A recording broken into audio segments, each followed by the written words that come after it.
Hey everybody, Economic Ninja here. I hope you're doing well. I want to do a story today, and I thought this would be a suiting backdrop because it's so nice and so gentle.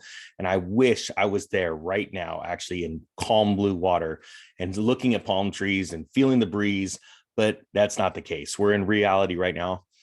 We're dealing with the Russian movements into Ukraine.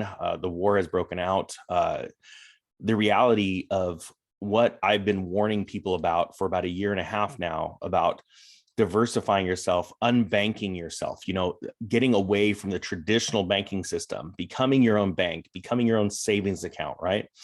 I've done videos like what that law that just was passed where the IRS, is requiring companies like PayPal, Venmo to 1099 their 1099 the people that use the app, for people that actually get paid using those apps. And then that information is going on to the IRS.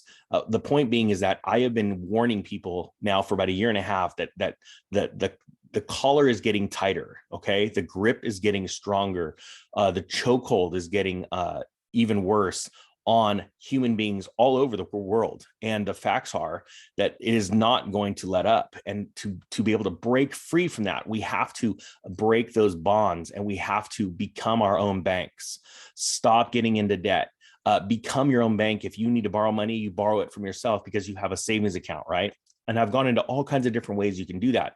But this story today is very important, right? About Ukrainian central bank.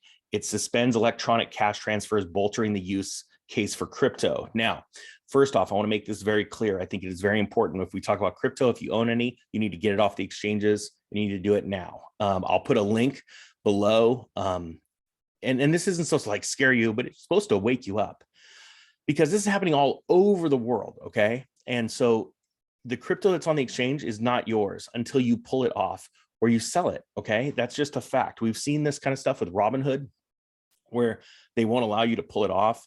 Not every exchange, these little fast exchanges that are on your phone, they don't all let you withdraw them. That's a big no-no. Okay. Now this video is not all about crypto. Okay. But I'm going to put a link below to the Trezor site. I use the Trezor One. I really like that model to actually secure your private keys and allow you to withdraw your crypto onto another wallet that you have full control over. Okay. Now, first off, before I talk about this report, it's very important to know that this isn't just Ukraine. We saw this in Canada last week and it's still going on because of protests. Okay. So when a government gets angry and they say, we don't like what you're doing, this is what they go to. They attack your finances. All right. So it says right here, Ukraine central bank is cracking down on digital money transfers. Okay. Do not think about crypto here. Okay. We're not talking about that. In one of the latest measures implemented in connection with a nationwide declaration of martial law. All right. Now we've seen martial law throughout the world multiple times over in the last 2 years. Okay. So again, this is not just a Ukrainian war story. Okay. This is happening all over the world. So I think it's very important to unbank yourself. All right. And that comes in different. We're going to talk about that at the end, like how to do it. Kuna, a popular Ukrainian crypto exchange, shows that Ukrainian buyers are paying a premium for Tether's USTD stablecoin, which is pegged to the price of the US dollar. Okay, now let's break down just a couple more things that they're talking about. It says the National Bank of Ukraine ordered electronic money, e-money issuers to suspend the issuance of e-money and the replenishment of electronic wallets with e-money. Okay, now first off, I want to explain what e-money is. Think PayPal, think Venmo, okay? E-money. These are companies that are third party that hold money for you for between buyer and seller. They hold the money. So it says this is one among many new rules rolled out by the country's central bank as Russian forces lay siege across Ukraine. Now, isn't that very interesting that they would suspend the use of money in multiple forms on their own citizens as they are being attacked? Think about that. Think about what is going on behind the scenes. If you were the head of a country and your country was being ransacked or attacked, would you stop your people from being able to buy food and fuel? You're essentially now making them prisoners and slaves in their own country. Think about that. This is very serious. And my heart goes out to people that are being affected by this. However, let me make this very clear. If any people in that country or any of the countries around the world that have suffered martial law had taken their cryptos off the exchange and put them in their own secure wallet, right? If they had bought precious metals like gold and silver, right, to protect them, not to use it exactly in barter, it can be used. However, what they're really primarily doing is protecting themselves against a falling currency.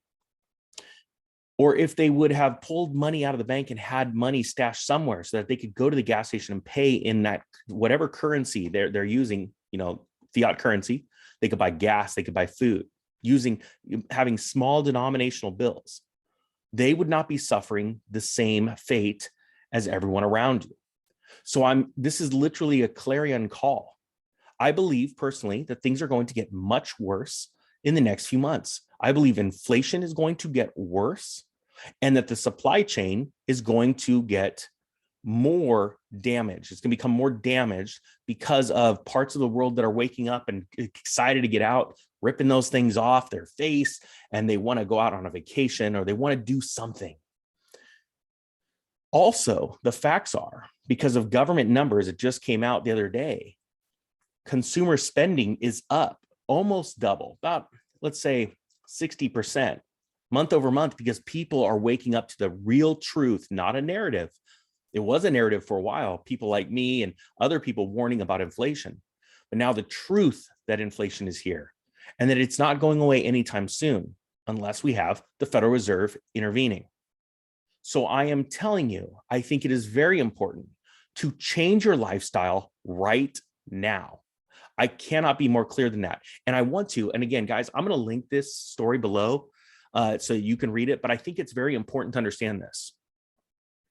If you live like no one today, then you will live like nobody tomorrow, because you will have something. And there are a lot of people that are frustrated and stressed. I just talked to a lady that her last 2 months natural gas bill came back at $512. It was almost double. And she was just blindsided by it. And I said, yeah, a couple months ago, I did a video and I said, people are going to be absolutely blindsided when they get their gas bill in a month. And hers was set up for 2 months. And, but my point being is that people are getting blindsided. Inflation, it's interesting. It creeps up and creeps up and creeps up, and then it smacks you in the face because it goes parabolic. Well, that parabolic rise at the end of that inflation wave, and we're not there yet. It's going to get worse. And I'm not trying to spread FUD. This is reality. This is what has happened in the past. For centuries, well, not centuries, but like as long as fiat currency has been around, centuries. Point being is that when we go through these waves, it always has a blow off top because of panic. Now, I don't believe we've had that panic moment yet. I truly believe that's going to come between the spring and summer. What is truly going to scare people is when fuel goes up. And I believe personally that it's going up much higher. The national average, I want to say the highest national average was in the high 4s, right? For America. I believe we're going to well exceed that this next time. I believe we're going to be in the mid high 5s national average, which means California could very well see $7, maybe $8 gallon of gas. When that happens, right? When that happens, think about what it's going to do psychologically. Okay. There's something like watching a gallon of milk going up or a gallon of gas. There's no changing that. In America, there's no shrinkflation when it comes to a gallon of gas or a gallon of milk. You can't hide it. You can hide ice cream. You can hide, Blistex, lip moisturizer. You can hide all kinds of things through fancy packaging and different sizes, but you can't change a gallon of gas or a gallon of milk. So I want to bring you this topic because I think it is so vitally important that you become your own bank. As you stand up and you change the way you think about the monetary system, what will happen is as you do it and your neighbor does it and the neighbor over here does it, what happens is we become stronger, not only as a community, but as a nation or nations. I think that's very, very important, because I want to lead the charge of an army of people that are self-reliant and have big dreams and are ready to go out and crush it, so that when it's time, because the facts are not everybody is going to listen. Most people laugh and mock because they're either insecure or they're dumb. And I say dumb in the most insultful way I can to hopefully wake up some of the dumb people. Okay? The world moves and turns and happens in ways that you've never experienced or understand. And so it's time to wake up and to understand these things. And there's about to be a blow off top with inflation. So we'll get into that in other videos. You know, the digital currency that's coming out, the CBDC, which stands for a central bank digital currency. We'll talk about those kind of things in future videos. But right now is the time to unbank yourself. Get your money out of the banks. I'm not saying pull it all out and throw it under your mattress. Be smart about this. And guys, I want to cover this whole video with, this isn't financial advice. This isn't trading advice. I'm not a financial professional, but the life advice I'm going to give you is to start thinking more broadly. Think bigger than what you are used to. All right, guys, hope you got something out of this. If you did, hit the like button. Thanks for all the new subscribers. I really appreciate it. The Economic Ninja is out.